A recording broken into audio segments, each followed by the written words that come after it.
আজি বহুদিনৰ পৰা আমাৰ কাৰ্বি আলমৰ লগতে অসমৰ অংগনবাদী কৰ্মী আৰু সহায়িকা বাইদেউসকলে তেওঁলোকৰ দৰমহা বৃদ্ধিৰ বাবে আমাৰ চৰকাৰক অনুৰোধ জনাই আহিছিলে।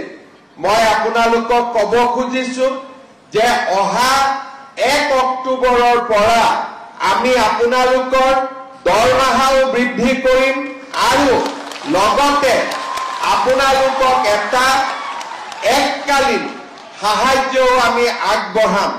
অৰ্থাৎ এবাৰতে আপোনালোকক এটা পুঁজি আমি আগবঢ়াম যাতে ঘৰৰ কাম কাজ ল'ৰা ছোৱালী পঢ়া শুনাৰ ব্যৱস্থা ল'ব পাৰে আৰু লগতে 1 অক্টোবৰৰ পৰা আপোনালোকৰ দৰমহাও আমি যিমানখিনি পাৰো সিমানখিনি আমি বৃদ্ধি কৰিম যাতে আমাৰ অংগনবাদী কৰ্মী আৰু সহায়িকাসকলৰ পৰা অলপ হ'লেও তেওঁলোকৰ মনৰ দুখ আমি যাতে কমাব পাৰো।